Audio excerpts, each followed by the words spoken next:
మనం breaking news చూస్తున్నాం. తెలంగాణలో సంచలనంగా మారిన ఫోన్ ట్యాపింగ్ కేసులో కీలక పరిణామం జరిగింది. ఎస్ఐబి మాజీ చీఫ్ ప్రభాకర్ రావుకు, ఐ న్యూస్ మీడియా అధినేత శ్రవణ్ రావులకు నాంపల్లి కోర్టు షాక్ ఇచ్చింది. వారిద్దరికీ నాన్ బెయిలబుల్ వారెంట్ జారీ చేస్తూ ఉత్తర్వులు ఇచ్చింది న్యాయస్థానం.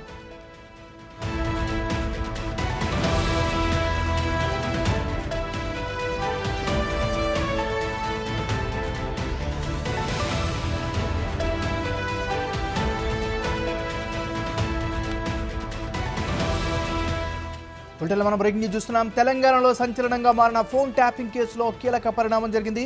ఎస్ఐబి మాజీ చీఫ్ ప్రభాకర్ రావుకు, ఐ న్యూస్ మీడియా అధినేత శ్రవణ్ రావులకు నాంపల్లి కోర్టు షాక్ ఇచ్చింది. ఇదే అంశానికి సంబంధించి మరింత తాజా సమాచారాన్ని మా రిపోర్టర్ రాణా అందిస్తారు. రాణా, ఏం జరిగింది?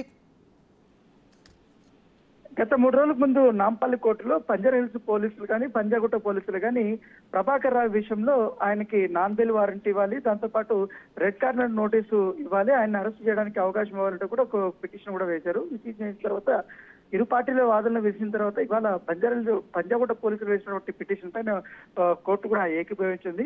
ఇప్పుడున్నటువంటి పరిస్థితుల్లో ఫోన్ ట్యాపింగ్ కేసులో చాలా కీలకంగా కూడా ప్రభాకర్ రావు ఉన్నారు కాబట్టి ఆయన్ని అరెస్ట్ చేస్తేనే ఈ కేసులో పురోగతి అనేది లభిస్తుందని కూడా పోలీసులు అభిప్రాయం చెప్పారు. దాన్ని కూడా కోర్టు కూడా ఏకీభవించినటువంటి నేపథ్యం కాబడుతుంది. ఆయనకి అందుకోసం ఇవాళ నాన్ బెయిల్ వారెంట్ జారీ చేస్తూ కూడా నిర్ణయం తీసుకోవడం నేపథ్యం కాబడుతుంది.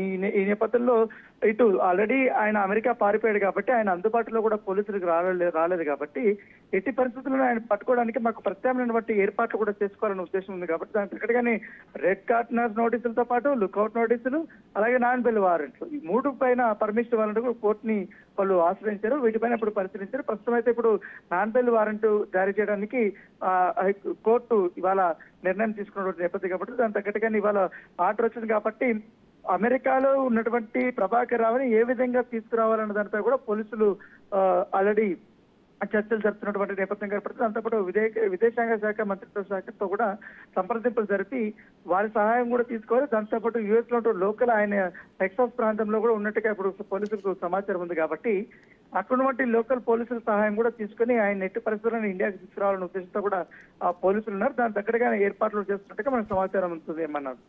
Thank you Rana.